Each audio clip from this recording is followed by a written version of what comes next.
Welcome to Pot of Thunder, the recognized symbol of excellence in rock and roll podcasting, brought to you by Blue Microphones. They look great and they sound even better. Hey guys, do you know who I am? Of course you do. I'm that guy. Oh, come on now, give it to me. Here's my buddy Andy. That's right. It's your buddy Andy, America's little brother. Over there, you know him. Bam, bam. It's gnarly Nick the Garlic Dragon. What's going on, Nick? Oh, everything's good. Love it. Oh, and guess who? Guess who? Oh. He was a moocher, a card cheat, a country club golf hustler, a scumbag. The breakout star of the podcast medium, Mr. Crisell. Woo! And then, hey, everyone recognizes that voice. Yeah, that's right. Big surprise today. Guess who? Boom! That's right. I was wondering what I'd get from something. That's what you get today. A Paul Stanley boom for Chris Jericho. Thank you for joining us. Hey, first of all, two things. First of all, I love how loaded that guy is that says, my buddy Andy. Yeah, he's wasted. Sounds like me during a Iron Maiden Where Eagles Dare Pot of Thunder episode. Second of all, happy belated birthday to Nick the Garlic Dragon. Thank you so much. Happy Hope you had a birthday, good Nick. one in these strange times, but glad that you're with us today.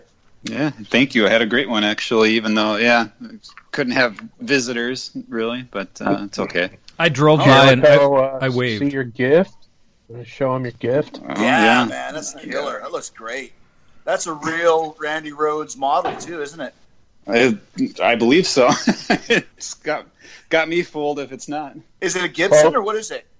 Now, you know what? It actually doesn't say on the head here, so what am I looking for? No, I don't know. There are no markings on it to verify. I don't think we know what it is. Is it a Randy Rhoads signature model? Like, does it No, say Randy's name on it anywhere, or just a? I think it's a knock. Okay, gotcha. But It's a great knock, though. I love it. It looks awesome. Yeah. And he played a great riff on it, so all To- good on that. I'm no expert, but to my knowledge, they re-released that guitar with the Jackson headstock in the 80s or 90s.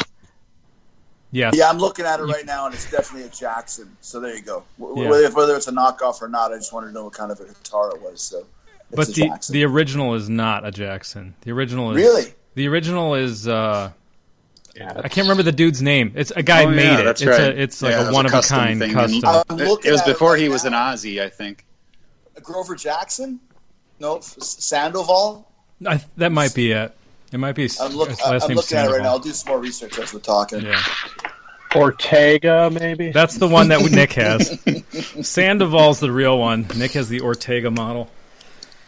All right. So, in previous episodes, we've kind of had, maybe if you didn't know exactly what the song was, you had a ballpark, like, oh, it's going to be 80s Kiss song with Paul Stanley singing. Today, we have no idea, and neither do you. So, Nothing. we're going to go to the list. We're going to play the game. But Chris L has been awfully quiet today. What's going on over there, Chris? You okay? I'm pretty talked out from my nightmarish conference call, work-related, before we got on this one. Work-related. On a Yeah. Good Friday at 4 p.m., you had an emergency Good conference Friday, call? no less. Don't Yeah. forget that. Good Friday, no less. Exactly. Religious beliefs just tossed into the bin, completely disregarded. Unbelievable. And I'm going to try and be polite and diplomatic about this, because you never know who's listening, but there's a certain subset of the population Oh, no. that just loves to hear their own fucking voices. They talk for the sake of hearing their own voices. Just stop talking at some point, please. Embrace silence. Try it. And at a certain point, it must occur to these people that maybe everybody wants to get going. Not tonight, it didn't. I didn't get a sense of that even slightly. So, Was it like from Planes, Trains, and Automobiles? You guys are just waiting, and the guy goes, and he keeps looking at the thing again. pretty much. I got to exactly catch the how- 6. Yeah. Pretty much exactly. how Looking it at is. your watch. All right. Well, listen. At least you know You had a terrible helping of liver and onions for dinner today, but here we are as your dessert. Pot of Thunder is your dessert today, Chris L., from the horrible day that you had. Yeah, agreed. Couldn't be happier right now. Yeah, Couldn't be happier right now. That's quite a consolation. Yeah. And just so you know, it definitely is a Sandoval. Was what that was the name of the luthier, and apparently it's just called a Sandoval. So that's what the original Flying V that you have in your hands was. So not a Grover Jackson, but it's a Sandoval V guitar, a hybrid of a Gibson and a Fender. So there you go. Interesting. Yeah, well, I've been practically sleeping with it the last couple of nights. So. Well, good. Very nice, guys. Excellent. So I think it's time we get started here. Is there anything we're hoping for? What do we want to do? How are we going to do this? Let me run over the rule and see if Tooge wants to abide by it. Okay. What we call the Chris Brown rule, or in the parlance of our show, the Chris B rule. So here's how it works. Andy's going to pull a song from the Bozo Pewter. If you want to do that song, we do it. If you don't want to do that song, you reject it. And then you get choice number 2. Same deal. Yeah. Either I think that's a good way of doing it. Yeah. Do it or not do it. But if you choose not to do the second pull, you have to do the third pull. So there's a little intrigue on the second pull, whether you roll the dice and see what comes up on third, or you take something with the second pull that you might not necessarily be super thrilled about. So, okay, that work for you? Works for me, man. I mean, if it's okay with the Jones Brothers, then that's good enough for me. I'm good with it. Certainly. All right. Well, okay. Now you're going to text Tooge the polls as they come in, and I'll probably trim some of the audio. It might take a minute, but we'll tighten it. We'll tighten it up a little bit. But yes, I will text you what we pull here. So let's fire it up, guys. Nick, why don't you walk over there and fire up that Bozo Pewter? Here I go. Stand by. Let's go over to the Bozo Pewter.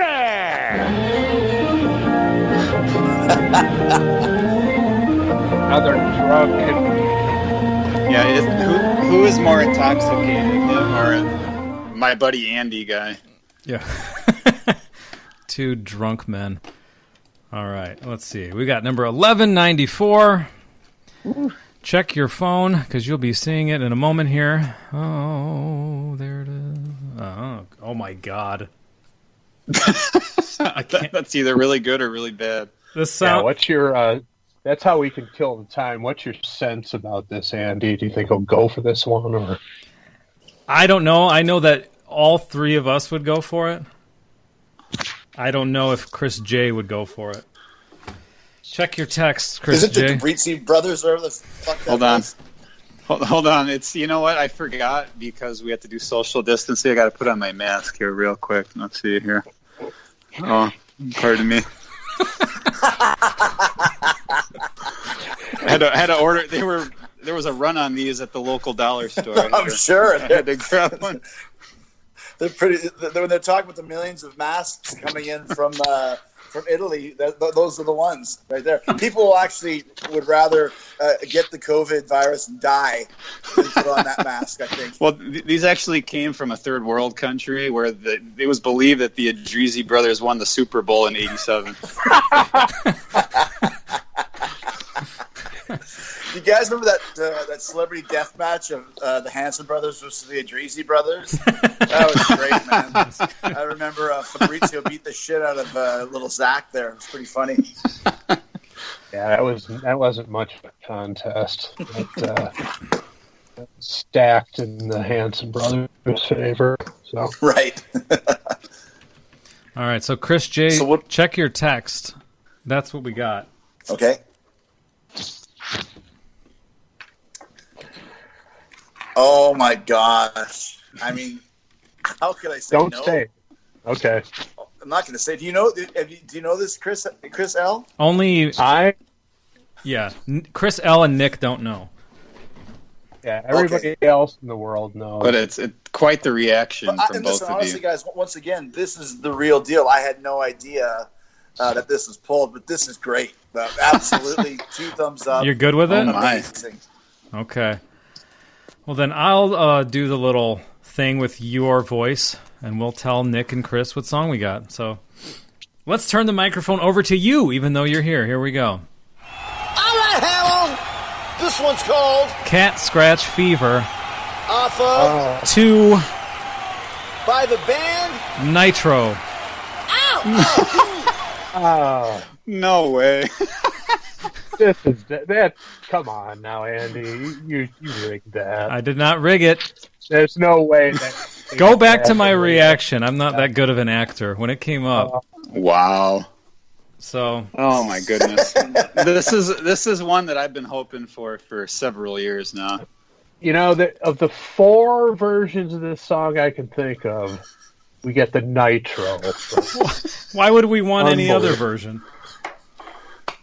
It had to be done. I mean, I didn't say one way or the other.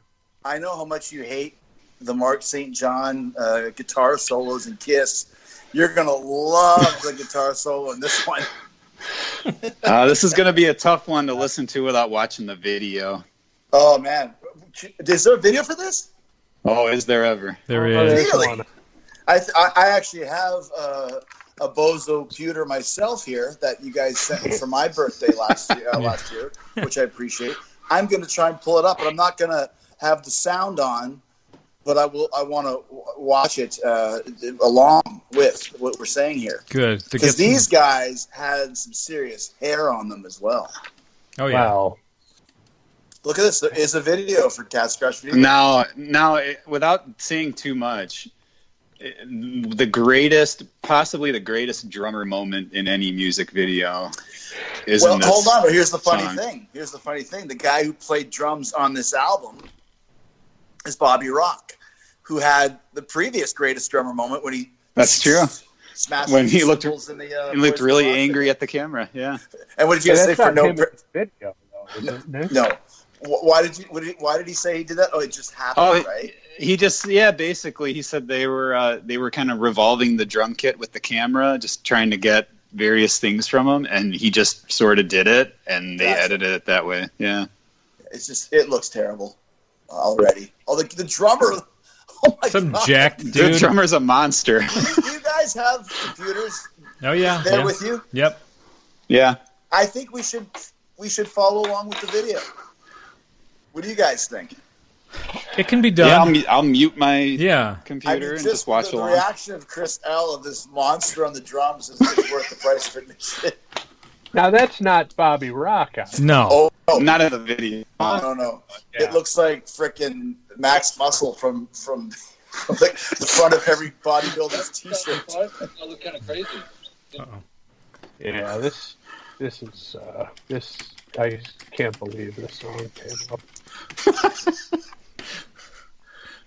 I mean, this is I honestly didn't think we would get a Nitro song until Andy and my mom were back on the show, because she had once confided in me that she wanted to do Freight Train by Nitro on the show. All right. Well, you know what? There's a detail we missed on the submission. Hold on, let me go back to this. This is from Roderick, and he just said the album was called 2. Uh-huh. But there's more to the title than 2. This is Nitro II, sort of like Led Zeppelin 2 or whatever. But it's Nitro II, HWDWS.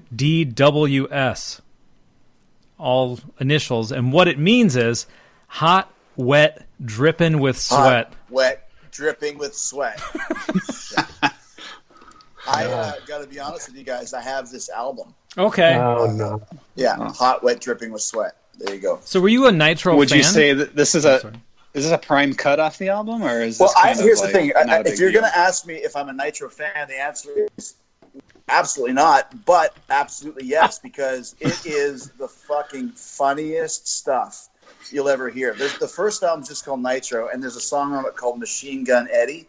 You guys got to go listen to this on YouTube. It has the all-time funniest scream that you've ever heard, and it goes about 40 seconds, and I'm not fucking kidding.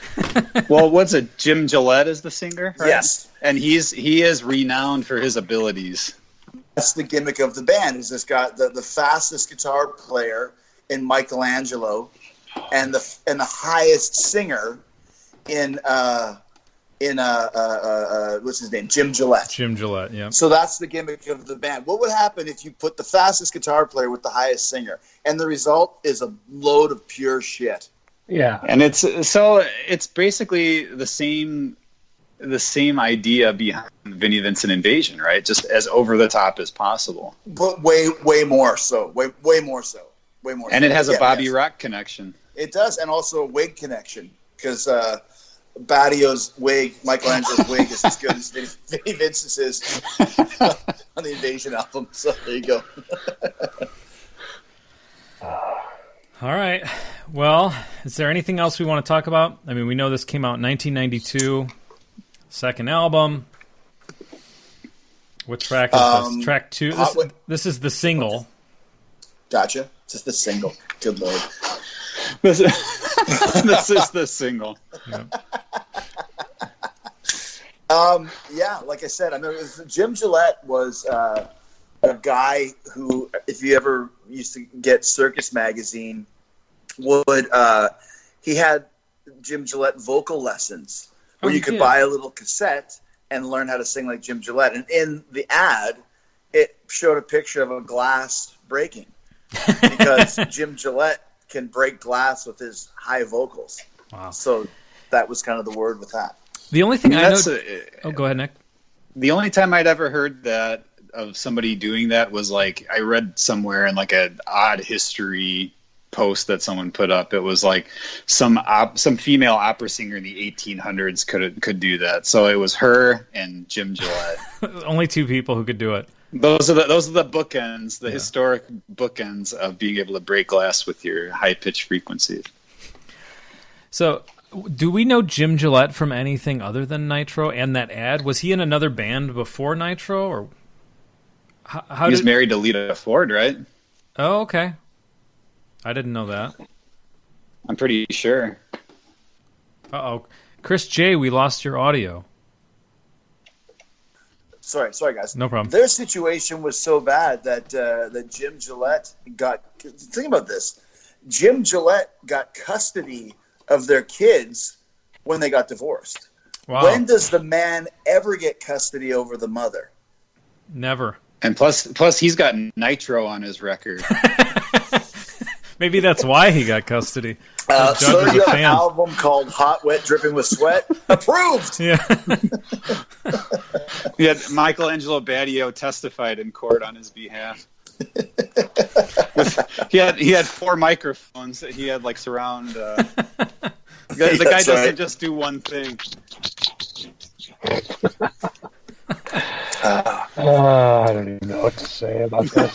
The judge. Yeah, you really are talked out right now, eh? I just, it's unbelievable what we're about to subject ourselves and the listeners to. I mean, these guys are the fucking worst. I mean, this is just an embarrassment. And Jim Gillette probably got custody of the kids because he sings like a woman and therefore is indistinguishable from a woman. I mean, so these are eunuch accusations going on here. Big time. That's a polite way to put it. I heard that when Jim Gillette got custody and the judge made the final decision, the drummer came out and headbutted the bench. The judge headbutted the little block that you hit the gavel with. Yeah, exactly. Okay. Are you guys ready to do this? Nobody's ever ready for Nitro, but yes. All right. Oh my gosh, yeah. This is high too. We sing high when we make jokes and stuff, but this is at a different level. Listen, please don't turn it up too loud because it might break my my red Solo cup that I'm drinking the vodka today. All right. Well, without any. So are we all starting together, or what are we doing here? Oh yeah, for the video. Yeah, I mean, it might not be exact, but okay. Let's do like a count and stop, and then we can see each other when we want to stop. So So when you get it, do you guys have right now like a bunch of like a green stripe and a blue stripe and a green stripe up on your screen? Nope. I had a cat screeching. Do you have Cat Scratch Fever Remastered? Is that what it's called? I don't. Let's go. I just have. That's the one I've got. Cat Scratch Fever. I'll try and find Nitro Cat Scratch Fever Remastered. Get remastered. It's just all black. They turned up the vocals in the mix a little bit. Right, On the remaster. Exactly. They actually pulled a double Metallica. They just pulled the bass and the drums out of the mix. It's all just guitar and then vocals. Nitro Cat Scratch Fever remix. You said remastered. Because the world was clamoring for. Oh, for sure. Oh, I got it. It looks a lot better quality too. Perfect. All right. Oh, hold on. I got a video playing after this ad. I'll turn that down. So I've got a guy looking up at the sky in a befuddled fashion. Is that what you guys have? I'm just having a video going on here. I have a black screen, and the user is SacrifyX. Yes, I got that. I got that too. Here it is, Nitro's final video.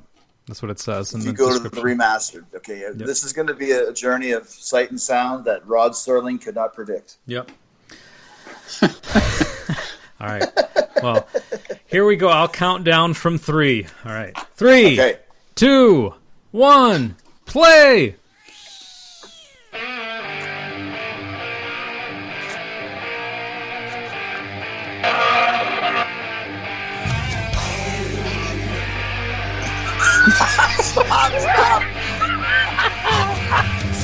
Stop. That part where he goes, oh. Oh my God, I think we have to start over again just for that. Oh yeah, which is Andy's new shtick. He stole it from Jim Gillette from the beginning of each episode. I think I did. Got it. Unbelievable. Oh my God. Should we let's hear it again. Gotta hear that again. Let's hear it again. Start over. Yeah. Yep. I'll go back. Let's start over again here. Okay. All right. We'll count that again. 3, 2, 1, play.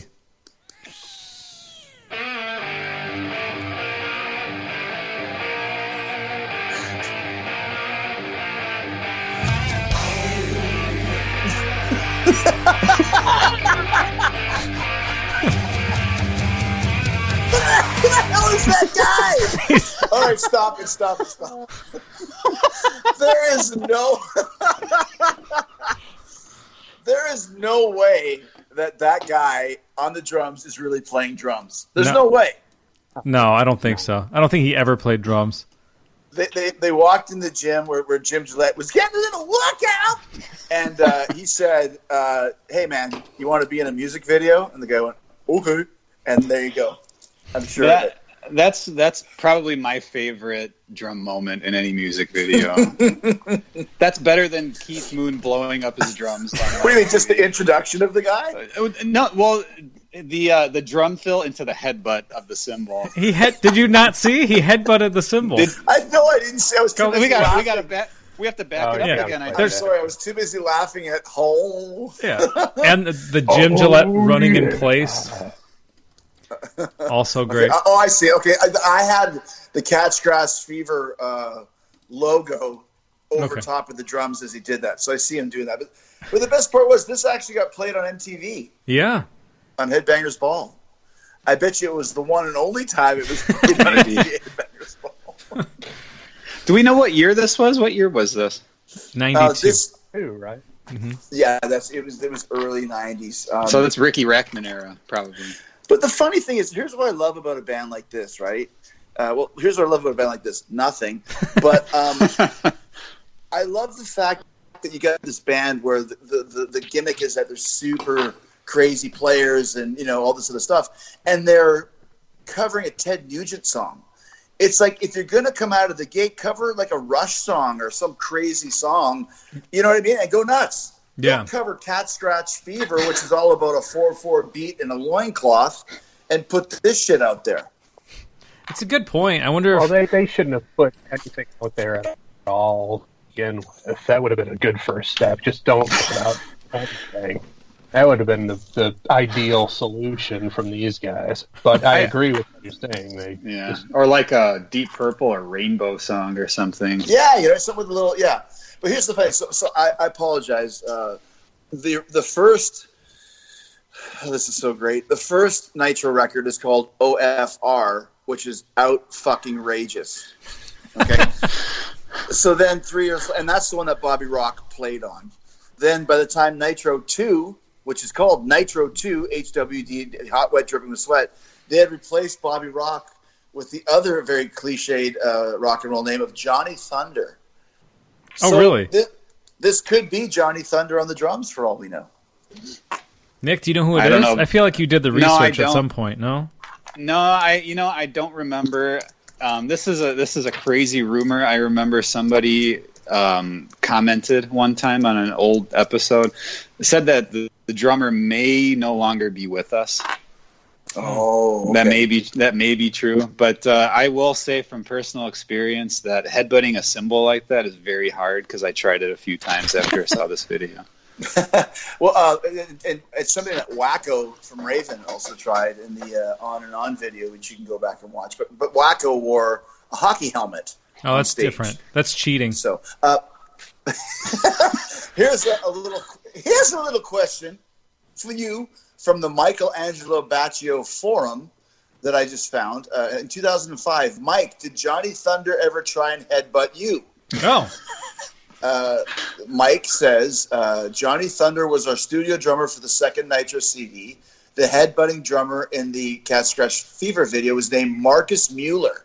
He was from Hamburg and a good friend of ours. He totally looks like it. Listen, we met him at the famous Gold's Gym on Venice Beach in California, where Jim and I used to work out. I feel like you knew that. You're cheating. I did not. I did not know this. Wow. That's incredible. Marcus never tried to headbutt Jim or myself, but he did do it in the video. Marcus went on to film several beach movies. Of course he did. Marcus unfortunately passed away a few years ago of major heart aneurysm. Oh, Marcus! He didn't say that. He is missed though. He's no longer with us after he made his string of beach movies. Is he the star of them? I need to know. Now I have to go further down the rabbit hole, guys. Yeah. As I look up Marcus Mueller. He's probably an extra, but I don't want to diminish his legacy. Don't you remember? It's Frankie and Annette and Marcus Mueller. Yeah. Was he in Back to the Beach in the Pee Wee Herman scene? I think he was a member of Captain Shrimp and the Captain Goose and the Shrimp Shack Shooters. There you go. Oh my gosh, this is great. Sorry, guys. Oh, it's good. Good information. Right. Beach movies. And didn't he say a series of beach movies? A series of beach movies. Incredible. Yeah. They could be gay porn beach movies, but hey, beach movies are beach movies. We're not splitting hairs here. I think he also had a cameo in the Fat Boys video for Wipeout. Keeping with the theme. All right, as we go further down the rabbit hole, the 1996 classic South Beach Academy. What do you do when the future of your school, your family, and your fortune all rest on the performance of the school's all-female volleyball team? It's up to two brothers and a steamy student body to save the day. Starring Corey Feldman is in this. Oh. It's gotta be supporting by Corey Feldman, and as Pig Iron, Marcus Mueller. Is that real? That's real. I couldn't make that shit up. I didn't think so. Yes. I need to see. They say that Mueller did a couple days in the pokey because he tried to headbutt the human beatbox on the set of the Wipeout video. No, now that I remember this, the famous line where Ben Stein is looking for him at the beach and he's going Mueller, Mueller, Mueller, and then the sun, and then like you just see a shadow cast over half the beach, and there's Mueller. See the things we learn here, guys. All of you guys at home under quarantine, we've now given you two amazing things to do as you're at home. Yeah, get into Nitro and watch South Beach Academy featuring Corey Feldman and Marcus Mueller as Pig Iron.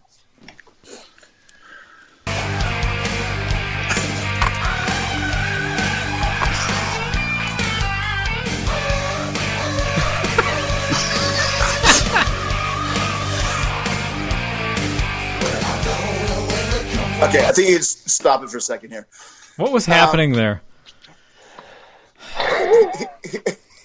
Here's the thing with Nitro, and I'll say this because I feel like I'm dominating the conversation here, guys. I apologize, but I played last year at NAMM. You guys are all familiar with NAMM, where all of the musicians go and sing for that supper, as Angus Young would say, and they, you go, rep whatever it is, whatever your endorsements are, and sign autographs and all that stuff. There's always giant jams every year. So they had a jam, a Randy Rhoads tribute concert that was put on by Rudy Sarzo.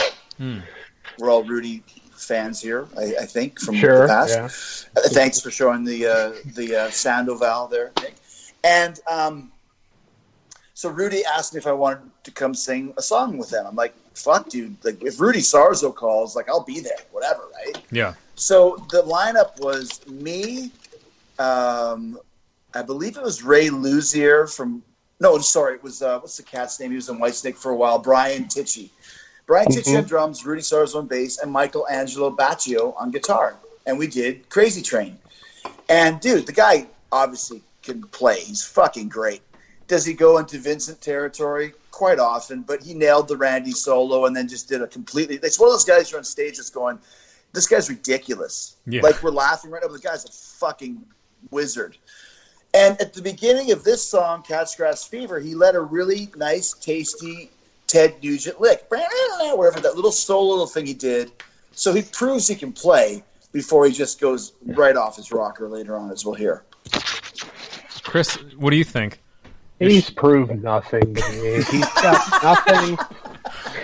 He has nothing, no semblance of what makes the original so great, no semblance of why the Pantera cover I actually like more than the original, which for me, someone who comes from Detroit, who you're obligated to worship Ted Nugent if you're into hard rock, for me to say that I like the Pantera cover more than that is saying something. There's not even a slight element of anything that makes those versions great in this version.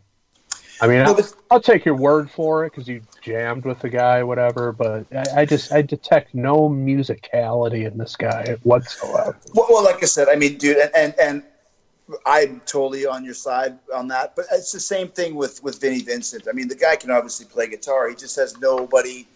This is why Michelangelo is either a solo guy or he's a Nitro.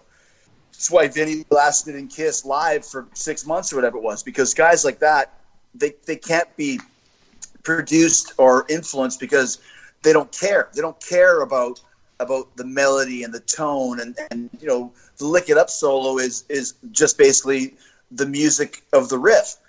These guys aren't interested in that. It's just like Malmsteen. Malmsteen could never be in a band. He has to just be on his own. So what I'm saying is, for what he does, he's very, very good.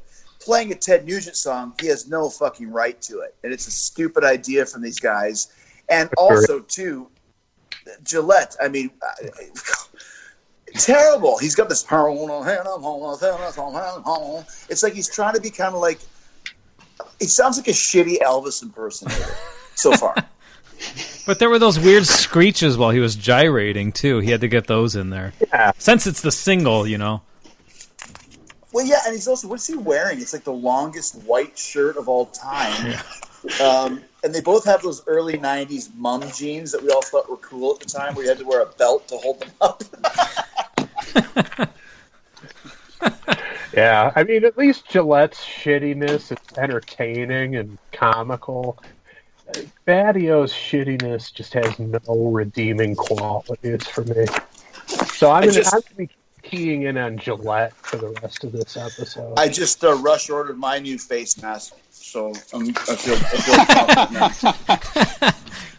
I think I'll be all right. A Jim Gillette face mask. Yeah, and available now on on Amazon. Amazon. It's the newest piece of Prime merchandise. And they deliver it lickety split, man. Yeah, it's overnight for everybody. Oh, that's great. All right, let's continue. 3, 2, 1, play.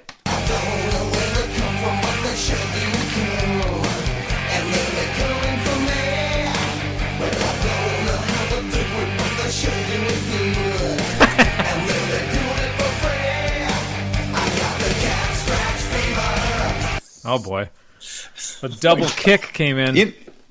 You know, I have to say though, it sounds like there's some sort of delay or some kind of effect on his voice. It has the same sort of vibe as the Ted Nugent version. Oh, please stop! Doesn't it?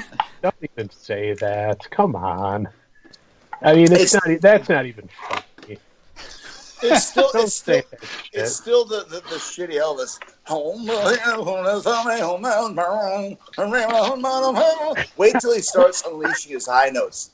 Chris L might quit the show. Nick, I'm gonna let it slide because it's your birthday week, but don't say stupid shit like that. I honestly heard it. You're crazy. You're crazy. Take the makeup off. You're crazy. Sounds like you're nuts. It sounds You're like nuts. Nugent, you're nuts. I still say you're nuts. I still into say your 40s, your hearing has obviously gone completely because there's no detectable comparison. Another great thing is that Mueller just holding it down, man. He's holding down the fort on this one. He is. It's funny because I remember reading a Modern Drummer. I mean, fucking Phil Rudd, talking about being one of the greatest, just 4 on the 4 players. Ringo Starr plays for the song. Marcus Mueller just holding it down. I mean, the list goes on. But those are the top 3. The main guys you're going to mention. I guarantee that you never see this guy actually playing drums. They'll show a close-up of his face.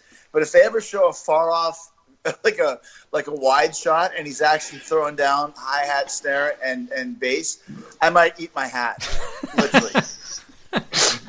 I don't know if I have one, but I might eat it. I think this man they probably didn't explain what a drum is to him, is what I'm thinking.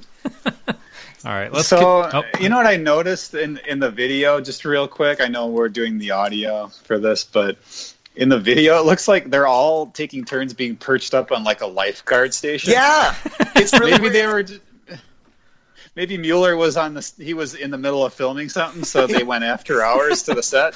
He might have been on, was it Beach Academy or whatever, the South Beach Academy, whatever the hell the show was. Yep. Headbutt Beach.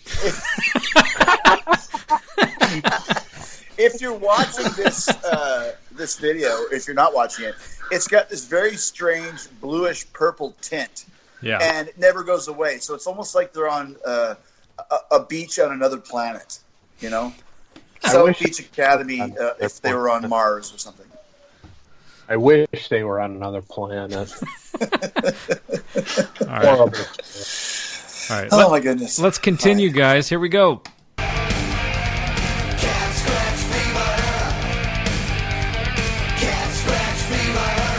Oh, my gosh! Oh, no. You got to eat your hat. Find the nearest hat. This black Resistol tastes like felt, but I'm going to eat it. He's actually throwing down, playing double bass. I can't believe it. Unbelievable. I had no idea. I totally forgot. I know we watched this video years ago. I assumed he was just some ripped dude they hired to put in the video. That's awesome. He's not Who just knew ripped, he he's was a fucking monster. He's like Road Warrior Animal in 1984 playing drums. Yes. It almost looks like he's smiling. He's looking off to the side, like the rest of the band's off to the side. That's what it looks like during that part. Yeah, he's almost going like, you didn't think I could play, did you? You thought it was some kind of joke. It's like when they would show Ringo and he would just be all smiles. Yeah, exactly. And also, too, Badio, he's refusing to stand up, basically. He got to the set and said, I'm not happy with this. I'm just going to sit down for the whole video. I said, well, Michael, you have to stand up. He's like, no, fuck you. I'm sitting down. guy's sitting like in a hammock in this video. He doesn't care. Well, if he doesn't have a fucking guitar neck pointing in both directions, he doesn't have the balance. He tops. That's the fucking problem with this guy. I mean, this is a joke. They bring in some dickhead from the gym to play drums in their video. I mean, but he's really playing, Chris. I don't care. They just bring some guy off the street. These guys are worse than Anvil. This is the best. They're worse than Anvil. Oh my gosh, so great. All right, let's keep going. All right.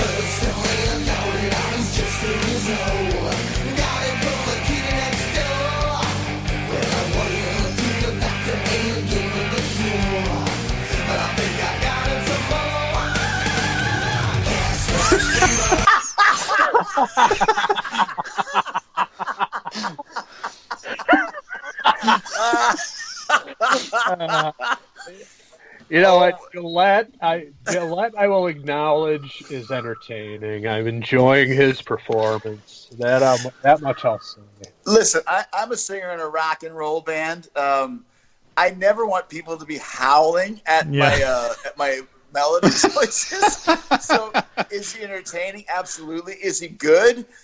Maybe from a technical standpoint, but fuck, that did not fit. That is the definition. And Chris L will tell you this about any Vinnie Vincent solo. It's overplaying. He's over singing. Why would you do that in a Ted Nugent song? Wow! Like what? Oh my gosh. Yeah, that was hilarious. Very entertaining though. Laughing nonstop when you listen to this. Listen to this whole album.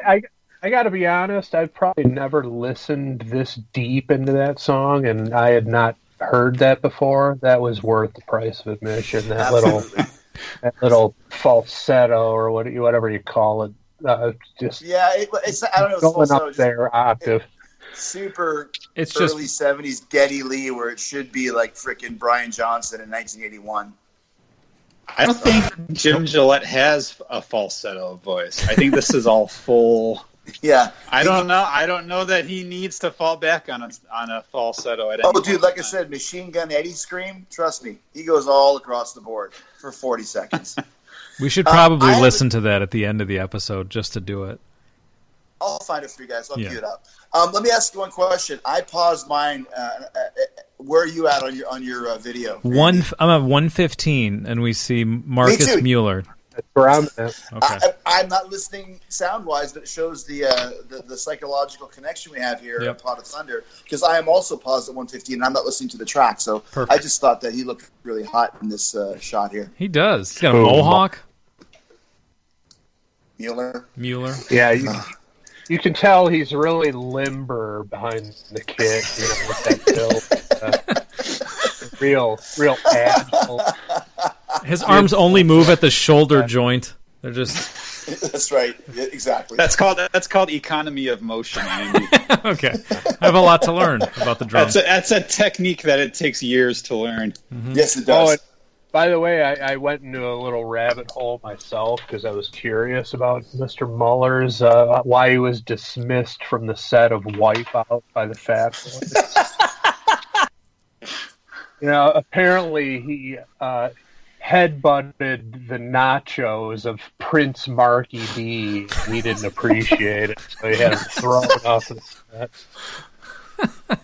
Just face planted right into Marky D's dinner, and he just had him fight.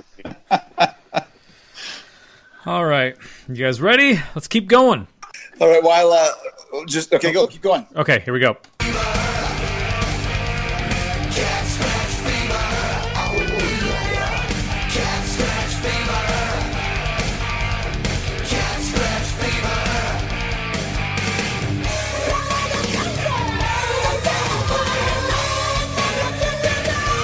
All right, stop it. Are you telling me to stop it, or are you telling Jim to stop it?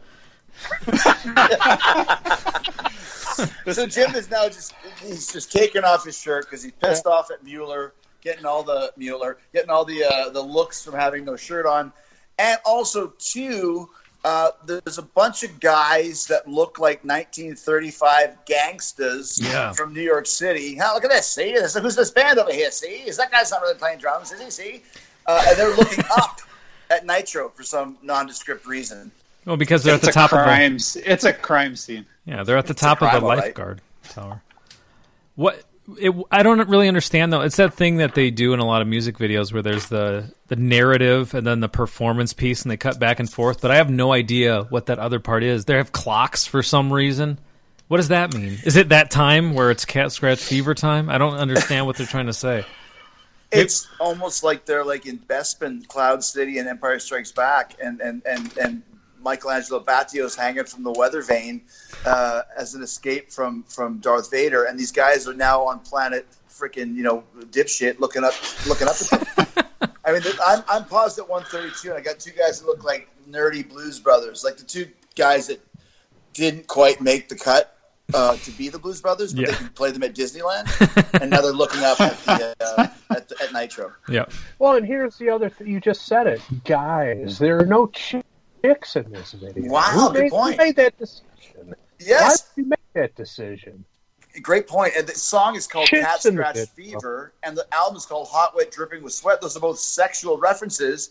And here we've got the frickin' Bowery Boys looking up at them with lust in their eyes. It's and that's making me think of Vinnie Vincent videos. Did they ever have girls, or was it because Boys Are Gonna Rock did not have any girls in it? I'm not going that low, but I mean, come on, it's no surprise, right?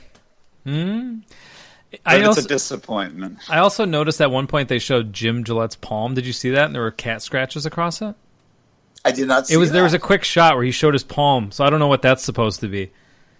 Is it like a cat scratch stigmata or something? I don't know what's going on. Cat scratch stigmata! I'm found out now. Well, and again, there you go. A real man would have cat scratches up and down his back. That's what I was thinking. Has him on the fucking palm of his hand. I mean, who makes that? That means he reached out for somebody, and she, scratched. Get out of here! Yeah. Well, that makes sense. Now with the screeching, she's like, I'm going over to the Motley Crue video. Get away. So with the screeching vocals that he's got going on, is it too far out of the Ted Nugent kind of a vibe to have some kind of screeching? Is it? Okay. Yes. I don't know that I believe that it is, because he's a jungle man. Why wouldn't he have screeching in his music? Nick, we went over this earlier in the episode. Just stop what you're doing. Don't continue down this road. You're starting to piss me off. I'm looking for answers. That's all. The answers won't be coming because there are no answers. It doesn't exist. You're making stuff up at this point. On a segue, I asked somebody in my house to bring me some ice, which always brings me back to Andy. Can you please give it to us? Do you want me to find the real one or me? Just tell it. No, just you doing it. Yeah, you just do it. I saw some of you backstage before. That's not it. I saw. It's the same. Well, I'm saying it's the same rap, but he plugs in different words depending what year it is. But it's. I saw some of you back at the hotel, in the hallway, getting ice. And then there's the stripper drum beat. And then he's going like this, hugging himself with his back turned. You mean that? Yeah. Yes. Now, is that real? This really happened? I think I added that. No, but did you see him say? Oh yeah, we have that clip. That's real. The ice part is 100% real. But do you have it? Do you have it handy? Computer? It's on the pewter somewhere. Here, I got it right. Hold on. I saw you in the lobby getting ice. That's pretty much it. I love Paul Stanley. We'll have to go back. A quick little segue. Have you guys watched any of Paul's riff lessons that he's been doing? On Instagram. Mm-hmm. Yeah, the Making Love one was cool. Watching him play it. That was very cool. Yeah. I'm enjoying that a lot of people seem to be doing things like that. Yeah, it's really cool. it is really cool that people are being creative. And one thing, like for me, like anybody that ever wanted an interview, it's like now it's like whoever, like George Schlotsky's, Mom's Basement podcast. I'm like, I'll be there. Whatever you want, whatever you want. Yeah. But even us doing this, getting a chance to hang out on video, it's a lot of fun, man. So people are being creative and they're finding ways to continue to do stuff and to connect, and so that's really really fun and really cool. So here, let's give this a quick roll. Let me see if this is the right one. That's super long. Hold on, let's try this one. So long. People of Indianapolis, it feels too good to stop now. Here we are on the Kiss Farewell Tour. We might as well share some sentimentality, little emotion. You want to say hi to the guys? 27 years ago when we first got together. My wife. Oh, sorry. Hi. Oh, they said hi. Hi. My wife just came in. She brought me some orange. We were tired of going to concerts, paying our hard-earned money, and we got nothing. So we put together the band we never saw, and we went out on tour. Back in 1974, we played the convention center here. We've been coming here ever since. And you know something? You made our dreams come true, and we thank you from the bottom of our hearts. And I'll tell you something else on a personal level. On a personal level. The rest of the guys wanted to stay in Chicago. I said, check me into the Canterbury Hotel around the corner. That's where I'm staying. Matter of fact, I saw some of you people in the hallway getting ice. So people, I'm spending I can't believe that's real. There it is. Oh, that's great. All right. We have to go back to Nitro, guys. Oh, yes. Oh, yeah. okay. Oh. Yeah. I think next time we should just analyze the Paul Stanley rap videos that are out there. Just like 10 minutes of all of his raps and stuff. There's so many great ones. You don't Who out there likes Beaver? You hear that one? That's a good one. Chris L's like, me. I'm in. Last week he had on a beaver skin hat. Tough quest. All right. Let's continue, guys. Here we go.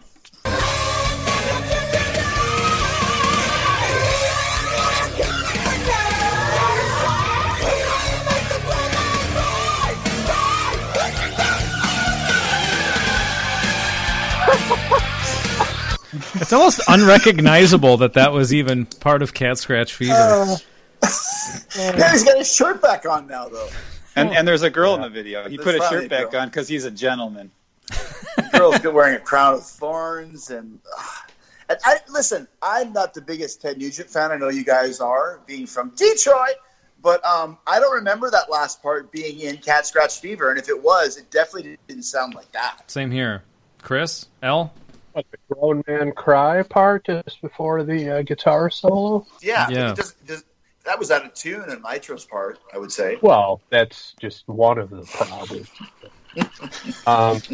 But no, again, are you guys just piling on because you know I had a very laborious conference call at before coming on here?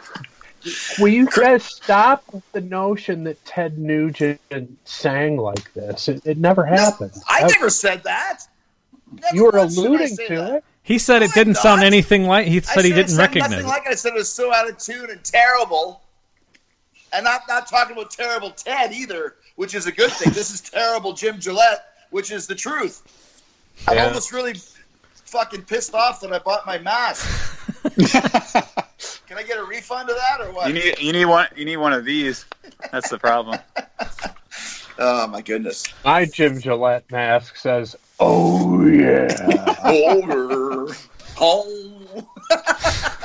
Oh, that still makes me laugh. There's a But no, it's in there. yeah. I mean, and if you listen to the Pantera version, then Selmo does the "You Make a Grown Man Cry" bit just before the guitar solo. Right. So It's an integral part of it, and Gillette ruined it. Well, let me tell you this. I was going to mention this earlier when you talk about Pantera. The reason why Pantera's version is great is because Pantera was fucking great, and Pantera also was begat from Nugent and Kiss and Van Halen and Judas Priest. They have that groove to them, and they have the blues element to them. Even though Ted's from Detroit and Dime and Vinny were from Texas, there was a real middle ground there. And that's why, like, you know, traveling with Vinny many times, he would always play ZZ Top and fucking Nugent and Journey. And, like, he appreciated melody, as did Dime, and the groove and the vibe of the song. So, of course, Pantera's was better, because Pantera is one of the greatest rock bands of all time, based around groove. Agree. The thing that tips the scales for Pantera's version over Ted's is just the energy of it. Right. Incredible energy on their cover. They nailed it. And a lot of people criticize the cover because they didn't do enough different with it. That's exactly why I like it. They paid tribute to an incredible song, and they took it to the next level with the energy. That's like something that Chris L. you say about bands when they put out an album that's different from a previous album. It's just one of those things where if it's different, people complain that it's different. If it's not different, people complain that it's the same. It's the same with covers. Like, why are you going to, they should have done something different. Just, if you like it, you like it, and if you don't, you don't. I don't understand why everyone has to play, like, analyst, even I guess that's what we're doing, but you know what I mean? Criticizing, like, the band should have done this. I feel that Pantera should have been doing this. This is what I would have done. No one cares what you would have done. Yeah. Right. No, and that's the thing. Listen, and once again, we're having some fun here, and it's a blast. You know, Nitro, they existed for 2 albums. Somebody gave them a fucking record deal, so good for them. Congratulations. God bless you. But this is just a fucking dumpster fire. Oh, it's terrible. And we're about to go even lower as we're coming into the guitar solo. Right? Oh, yes. Yeah. Yes. Right. My bandmate, Michelangelo Baccio, my close personal friend. Did he have a single neck guitar when you played with him? No, he had the double. He did the double. You can go. I'll send it to you. Actually, I watched it back just recently. I can't remember why, but it's actually it's really good. It's fun. It's fun to watch. Yeah, but, dude. I mean, listen. Let me rephrase that. I got to sing "Crazy Train" with fucking Rudy Sarzo. That's awesome. And he's like, "Fuck, you remind me of Ozzy with your front. You're like a good front man." And I kind of went into my Marcus Mueller voice there, but just whatever. Point being, it could have been fucking George Schlotsky on guitar. Well, I wouldn't have given a fuck. I was on stage with Rudy Sarzo. Everyone knows that Rudy Sarzo was influenced by Marcus Mueller, so it's fine. I've heard that, as was Ozzy apparently as well. Mm-hmm. Yeah, when Ozzy, but only. What's that? Oh, pardon me. Only regarding dialect. Big influence on him as far as dialect. There's many ways to influence people for sure. Yeah. All right. Let's continue. You guys ready for this solo? Here we go. Where's everybody at timestamp wise? I'm at 148. You guys? I'm at 147. Where I was at. Okay, well, that's close. Well, yeah, we're good. So here synchronized watches. Yep. And 147, right? Yes, sir. Okay. All right. And 3, 2, 1.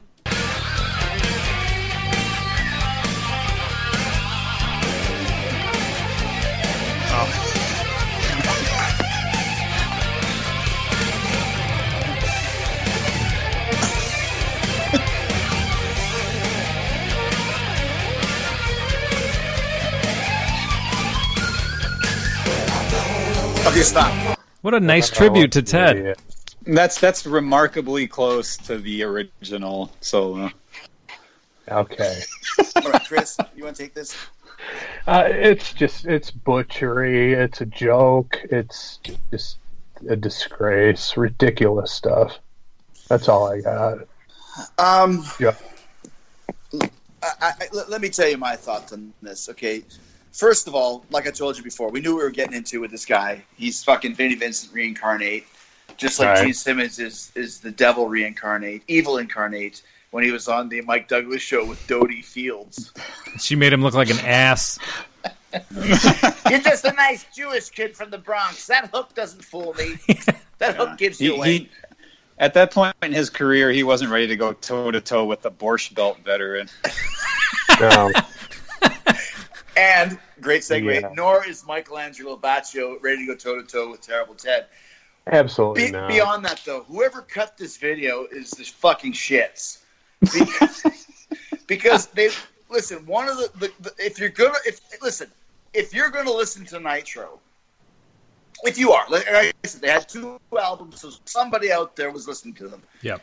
You're listening to see Michelangelo play guitar, and the whole fucking solo is this stupid Crown of Thorns, weird-looking chick, and Jim Gillette just spinning around in Bespin. Get off the fucking chick. Get off Jim Gillette and his stupid giant-sized white fucking, linen shirt, and let me see Michelangelo play guitar. We didn't get to see that, and the shots that they did, I know we're not supposed to talk about the video, but the shots that they did were in the dark, so that's my point about the video. I was going to say that. It was whenever they did show him, it was flashing between light and dark. You couldn't see what his hands were doing. Right. But there was a moment where he went overhand, which I saw Chris L. recoil. Yeah. Overhand tapping. Which is what was it? Tears Are Falling. Bruce Kulick busts that out. Yeah. It's like, please don't do that. But Chris L., at least that's Bruce's solo. You know, if he's trying to be a hotshot, at least he wrote that fucking thing. Michelangelo Baccio, you just butchered one of the greatest solos of all time by Terrible Ted. You know what I mean? So, and you go back to the Pantera version. You know, Dime could have done his thing. He did an almost note for note rendering as a tribute to Ted, as it should be. Show some reverence. Just maybe lift it to the next level with your energy like he did. But also, to you though, Chris L., as a true pro, you play what's best for the song. You guys know that. You're all musicians. The song doesn't call for major shredding. It's just like Zakk Wylde. When he does, fucking Mr. Crowley, he plays Mr. Crowley. And when he gets his 15-minute guitar solo in the middle of the set, he does every single thing he wants to do. Good on you, man. When you're doing a song like Cat Scratch Fever, at least do what Bruce Kulick used to do and start it the way that it goes, and then add your own shit, and then end it the way that it goes. Michael did not do that. No, not even close. So.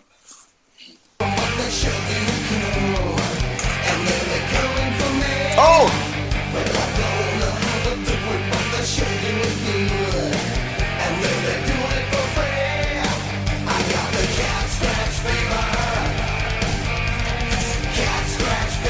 Pause it for a second. I know we're not supposed to just judge the video, and the song is just moving along at this point. It is what it is. But fuck, 2 things. First of all, we saw a bass player. Yeah. Possibly for the first time. That's true, yeah. Playing a Blackie Lawless, whatever. Warlock? The BC Rich Warlock. Yeah. You guys are tech nerds. I knew you would get it. Like a BC Rich Warlock. Yeah. And then they just subtly do a quick pan at Mueller, who's just so into it at this point. He's in a rock. This is the greatest day of Mueller. This is the greatest day of his life. It's like it's a childlike sort of innocence when they show him playing. Yes. Innocent joy, unspoiled by the trials and tribulations. Just pure joy. It's funny. I just found a video on YouTube, and I was so excited that I was in rock and roll. I called my mother in Hamburg, and I told her I'm in Nitro now. I was so fucking happy. He's so happy right now. He's in the best time of his life. I think this day was only eclipsed when he played Pig Iron in South Beach Academy. That's the best name. I can't believe that name. I wonder if he had any iconic lines in that movie. How could he not? We might have to. I wonder. Go ahead. I wonder if he was part of the in memoriam, the remembering at the Oscars that year. In '96, yeah, I remember him, Pauly Shore, Greg Gerwitz, yeah. I think we should do something that I do on Talk is Jericho quite often, is the first ever watch-along on Pod of Thunder, and the next time we're all together, we watch South Beach Academy and just comment on what we're seeing. I love it. I think that would work. It's time for us to move. Time for us. Yeah, I've now joined the fucking team, just so you know. I think it might be something fun. South Beach Academy, starring Corey Feldman and Marcus Mueller. And we do a deep dive and watch it and comment on it. That could be kind of something fun. I think that'll take it to the next level. We need an idea man. Listeners. We need an idea man like you around. You know who else is in this movie? Who? Al Lewis, Grandpa. What? hold on. Gene. Uncle Gene is the character. I'm on IMDb right now. Al Lewis is in it. Pick that up. Come on now. You think he'd pull out an Al Lewis reference and not have a payoff for it? What's it called? South Beach Academy? Yeah. Al Lewis is one. He's in my favorite TV show of all time. So which one? Car 54. Where are you? He's one of the main guys in it. I think you guys talked to us before. Wow. That is absolutely hilarious. South Beach Academy. So is there? There's got to be a trailer at least we can watch together. Also, too, let me do you one better there, Chris L. James Hong is also in it. Now, you might not recognize the name, but he played every Chinese guy in the 80s, including one of the main guys in Big Trouble in Little China. I know who you're talking about. James Hong. I just checked out his IMDb. This guy is all over the place. Oh my God! If you saw a picture of him, you go, really? Big Trouble in Little China, Kung Fu Panda, Blade Runner. This guy's been in everything. Oh, and you know what else is? Well, first of all, a great character name for Hong in this movie, Johnny Staccato. he's playing a... And now listen to this. Scroll down under storyline. Listen to these plot keywords: seductive, hot, sexy, volleyball. I mean, this has to be the greatest movie of all time. Let me do it better. James Hong was also co-starred in the Mike Tyson Mysteries. Really? That too. Not to be confused with the Mr. T Mysteries that you guys took a deep dive on. He was in the Mike Tyson Mysteries, just so you know. And surprisingly, there's a goofs section on IMDb for this movie. Oh, a goof? Like a continuity goof or something? Sort of continuity error or editing problem. Oh, gotcha. Somebody actually found a goof in this movie. Hard to believe. What is it? Then listen to... Oh, go ahead. Yeah. As Billy and Harry... Those are Billy and Harry. Somebody wrote this movie. As Billy and Harry approach a hot dog stand, the blonde girl selling hot dogs is clearly topless from behind. A closer shot then shows her wearing a bikini top. As they walk away, she is seen again topless. Wow. Well, Billy and Harry are the main characters. And one last thing about Mr. Hong. He was also in the A-Team, so there's a real connection with the A-Team and Mike Tyson. Plus, he was in Big Trouble in Little China, The Golden Child, and Revenge of the Nerds 2, Nerds in Paradise. So this guy was living high on the hog back in the late 80s, early 90s. And now he's in South Beach Academy. It's definitely a must-watch for us. As we all know how much we love user reviews on this show, there is one review on IMDb for South Beach Academy. I'll just read the headline. It's from Blackjack B. I visited Miami because of this film. Let me just add one more thing, and we can move back to the movie. Marcus Mueller and 6 names down in the cast, 7 names down, playing Weed Whacker, and listed as Ron Hyatt is porno legend Ron Jeremy. Oh, so wow. There you go. And he's Weed Whacker. Yeah.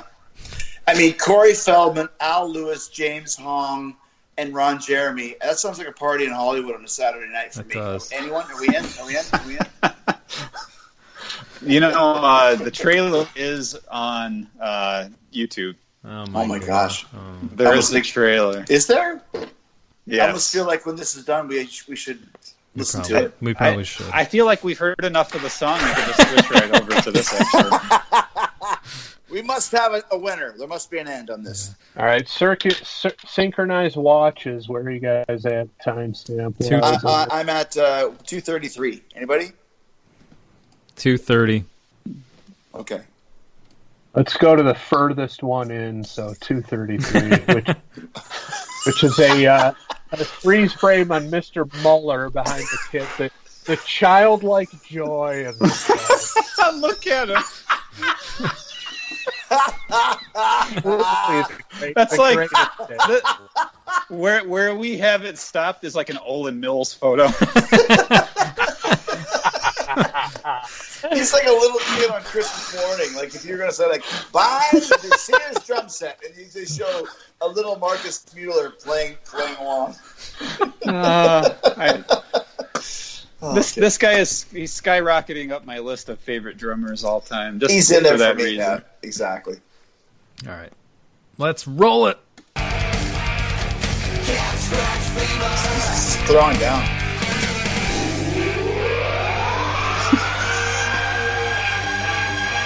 I gotta say stop. I know we're not supposed to stop the song, watch the video, but we just saw Marcus Mueller playing double bass in the exact same shot they used earlier, which tells me he got 2 or 3 seconds of actually figuring it out. They dropped that in. Then we see this weird ghost from Raiders of the Lost Ark chick, the one who comes up to Indy. We said, close your eyes, and she looks all hot, and she turns into a ghost. Mm-hmm. Then we saw fucking Battio with his double neck guitar, and I don't mean double necked in a Eagles way. I mean, one goes left, one goes right.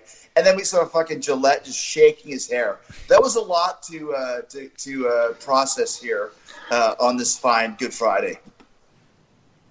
Well, one thing go ahead. Oh, no, I was just going to mention really quick. I don't know how many octaves he went, but I have a feeling it was a premeditated thing of I'm going to go this many octaves in that vocal thing. Yeah, that was his gimmick. Now, the only other guy I've heard of having like a range like Gillette is the guy from Sabotage, right? He supposedly has a range that's just as big. Ooh, I forget his name. I think so, yeah. Yeah. Wow. Because they always talk about Mariah Carey had like 4 octaves or 8 octaves or some shit. So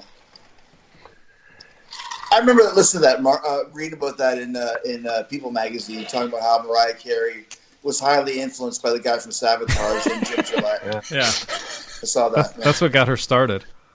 Yeah, that's true. Good point. One thing I noticed in the video, though, that we were talking about all that montage that we went through just a minute ago. You know, when we first started playing, it was very clear to me that Marcus Mueller was obviously wearing a bikini top at one point, and then the next scene there was no bikini top. So a similar continuity error between. It was as Officers Billy and Officer Harry looked from the ground.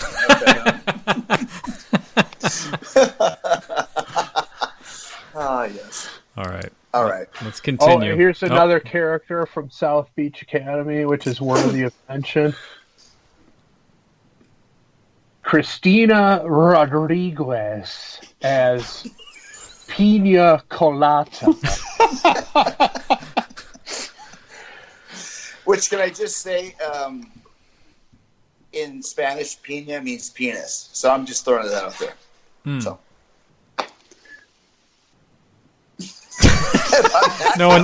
Everyone's waiting for someone else to make a follow-up joke. Tag your punchline. I was heading straight over to Google Translate just to see. But. Yeah, I was trying to figure out what colada. If you like pina coladas. Is it penis coconut? Is that what it means? Somewhere Rupert Hine is spinning in his grave. That's obscure. I feel that Chris L would know what that means. Rupert Holmes? Rupert Hines. Oh, I'm sorry. You're singing Rupert Holmes. So Rupert Hines is the guy. If you like penis coconuts. All right. I thought Rupert Hines was the character that Marcus Mueller played in the Die Hard knockoff. The German villain. All right. Hans Gruber in 1. Yeah. And Dinas Colada in 8. Yeah. Played by Marcus It was Mueller. it was called Die Erect. Actually, it was the name of the movie. Maza, remember when I was in the Nitro video? This is much more fun. I mean, Die Hard 7. Probably some Chinese or something. I don't know. All right, it's time to put this fucking video to bed. Let's let it roll for a little bit. Let's go. Here we go.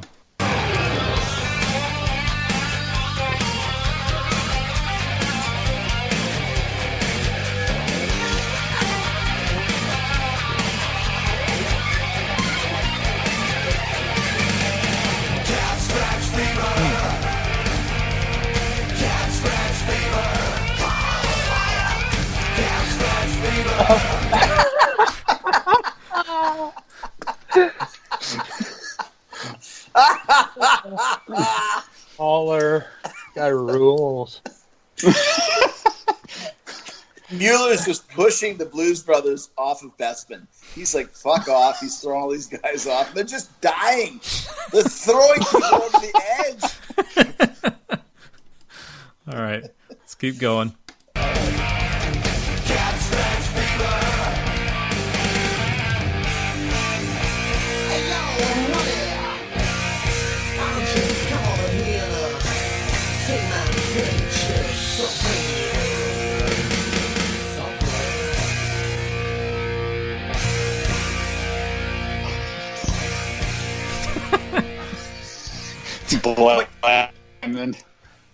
It's like a vampire that won't die.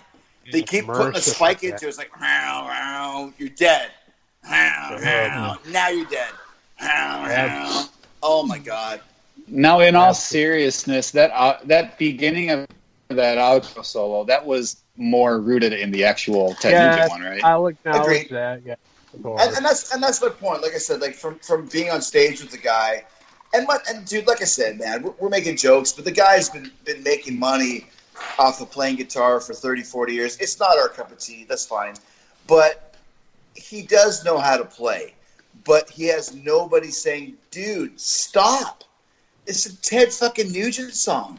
You don't need to do this." But he's Michelangelo, and he's like, "Fuck you! I'm going to do what I want." So completely out of place. But the guy can play guitar. That's the end of my compliments for this steaming pile of shit. Well, who wants to? Do you want to just continue and decide whether it's going to be a Sweet Surrender or Kick in the Crotch? Me? Yeah. Do you want to go first or no? Listen, I'm very rarely kicking people in the crotch on other things because usually the songs are ones that I've kind of like, well, maybe we should do this one. But the moment this came up, I didn't want to give it away, but I knew it would be a kick in the crotch because Nitro is just ridiculous. So yeah, completely. Fucking give it a full... it's a humiliating kick in the crotch! That's a full Sting in 1978 wearing Doc Martens from the punk scene kick in the crotch, by the way. That's not a glancing blow. That's a full-on straight in the plums kick to the crotch right there. That's not Peter Pan lute playing Sting. Some delicate slippers to the crotch. This is that's back when they played the old great whistle test over in Britain. That's right. That's that one. This is when, at the end of Dead End Job, when he just freaks out and goes, punch! That's the Sting who's kicking this song in the crotch. Yeah, for sure. it's not Fields of Holly Sting.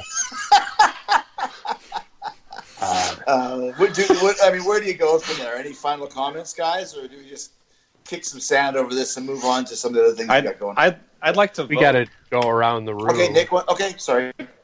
I want to give it a "We'll Be Together Tonight" kick in the crotch. Oh. Okay, so it's a humiliating kick in the crotch. Wow. It's a kick in the crotch with like a wink and a smile because you know that Nitro, that's their thing. So the stuff we don't like about it, they're doing it on purpose. You know, it's like the Vinnie Vincent invasion. That's the whole point. Is that it's so over the top. Vinnie Vincent invasion never covered fucking Back in Black. There's an acknowledgement. That's the problem I have with this. It's like I said, there is a market for this type of music, at least in the early 90s, pre-Dream Theater and all of these crazy prog bands. These guys could do this, but why would you ever cover Cat Scratch Fever? What are you thinking? It's a ridiculous version. I'm assuming it's supposed to be. It doesn't make it that much better in my book. But I'll say this goes on my my private list of songs that next time I'm at the Pizza Hut, I'm gonna look for it on the jukebox. The Pizza Hut. And Andy and I did that once. Andy would know what I'm talking about. Andy and I played in the middle of summer Michael Bolton's White Christmas one time in a Pizza Hut jukebox that was turned up way too loud. Cleared the place out. The hijinks of high school kids. It was uncomfortable. It was quite a vibe in the restaurant at that point. Who's next? Go ahead, Andy. Okay. I have to give it a kick in the crotch. It's a humiliating kick in the crotch! I want to give it a sweet surrender, but not because it's good, because we had so much fun talking about it. Good call, yeah. But I want to acknowledge the fun, but still at the same time, it's a ridiculous cover. Probably should not have existed. Doesn't make any sense for them to do this cover. It's so over the top. If you're going to be Nitro, right? Why do this? Yeah. So. Agreed. That's why I'd rather see a video for, Hot, Wet, Dripping With Sweat or whatever it is. But they were trying to get that mainstream success. So we'll be Nitro, but we're going to do a cover of a song that everybody knows. Yeah. Problem is, they did at the same time that the hottest band on the scene in 1992 did a cover of the same song, being Pantera. So that's right. Chris? This one gets a big, fat Masoko Tonga sting. Thick in the top. It's a humiliating kick in the crotch! All the way back to the first Police album, Kick in the Crotch. The absolute worst. Just terrible stuff. The only saving grace was the infantesque joy of you appearing on the set of this thing. It was this day and the day he discovered steroids were the greatest days of his life. There we go. There we are. There you go. A little bit of a Masoko Tanga from the Police. Oh, that was great. That was my favorite part of the show right there, when Chris L just busts out the most obscure Police instrumental ever. All right. Man. So, but we do. Okay, so obviously the song didn't make the next round, but we do have a couple loose ends we should probably listen to before we wrap this up. One of them is the longest scream of all time, and the other one is the trailer for South Beach Academy. I've got it up. I have them both pulled up. Oh, you guys do as well. Yeah, but, if you guys would like to experience that, which one should we do first? I say the scream, yeah. The scream? Okay. And it's queued up. So I'm going to give it a couple seconds earlier just so you guys can get a little feel for this. And could you hear my audio okay on that? Yes. Okay, so here we go. This is, I'm going to pull it back to about 22 seconds. So give it about 10 seconds just to get into the vibe of it, and then you'll hear what, the experience. Here we go. This is Machine Gun Eddie by Nitro off the OFR, a.k.a. Out Fucking Rageous album.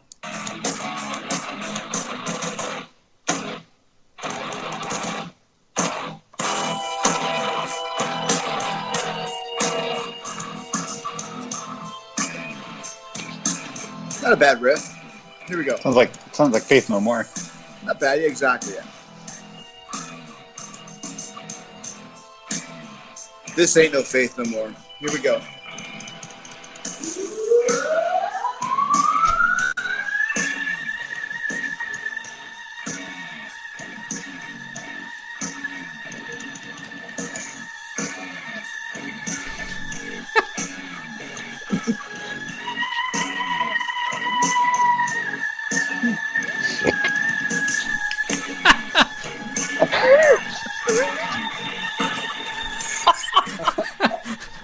This is the stupidest Still going. thing ever. It's finally done. 30 seconds long. And I always thought the end of "Don't Cry" by GNR was he was really holding it for a long time, but right compared to this, forget it.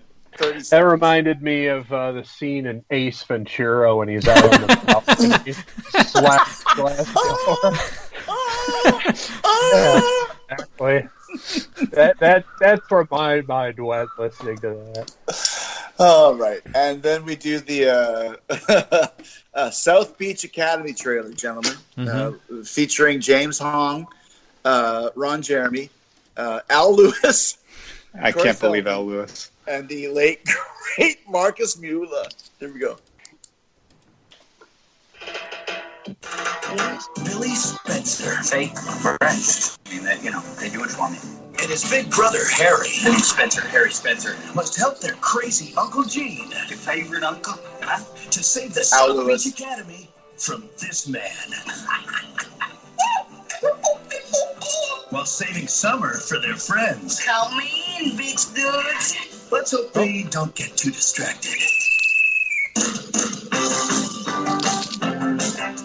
Toto, I don't think we're in Kansas anymore. Join Corey Feldman, star of The Lost Boys and Licensed to Drive. I am James Hong from Wayne's World 2 and Tank Girl. The Munsters' grandpa, Al Lewis. Also South Beach, Florida's most beautiful beach bunnies in the wacky comedy that's sure to become a cult favorite. South Beach Academy. You gotta love it. From Live Entertainment. All right, so did we see him in there? I think I spotted Mueller. I think I spotted him. Did he get roundhouse kicked? Yeah. I'm looking at about 25 seconds in. I don't know if it's him that gets roundhoused. Yeah. Yeah, on the beach, with hair. Yeah. You didn't recognize him without his mohawk. No, I think he wasn't smiling either, so it was harder to. His childlike joy had been replaced.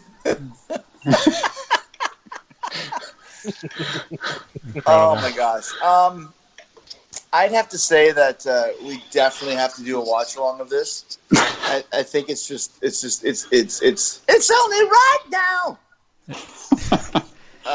But yeah. So, anyways, guys, I'll let you guys close out the show. But what a great time! And listen, now that we're all stuck here in our houses, I'll be happy to sit in with the band anytime you guys want. Because, as Dave Mustaine said, I got nothing better to do.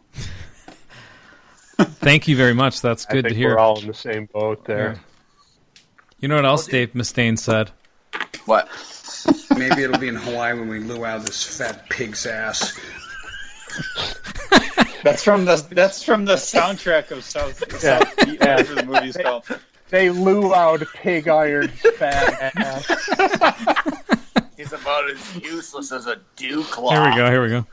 Total fucking dew claw. We might as well just do all of them. Here we go. Listen, I would never want to be in a band with a guy, but Dave Mustaine is my hero. He's the fucking best. He's the best. The way he spits out his vitriol. Yeah. The way he says everything. Here, one more.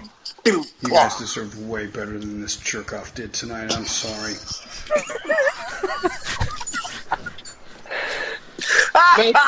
The best part of that video is when he's trying to turn the camera off at the end after he just eviscerated this guy. And then 4 seconds of silence as he's fumbling around the camera.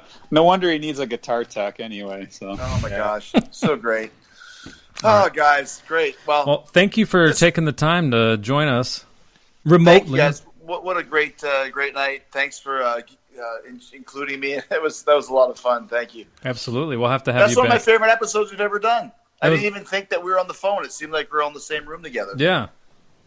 It's modern technology, huh? We could all see each other. This is great.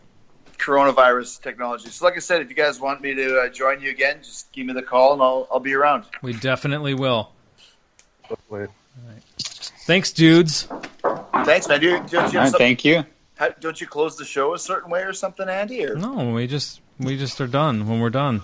Do you want to? Okay. I thought you play like a.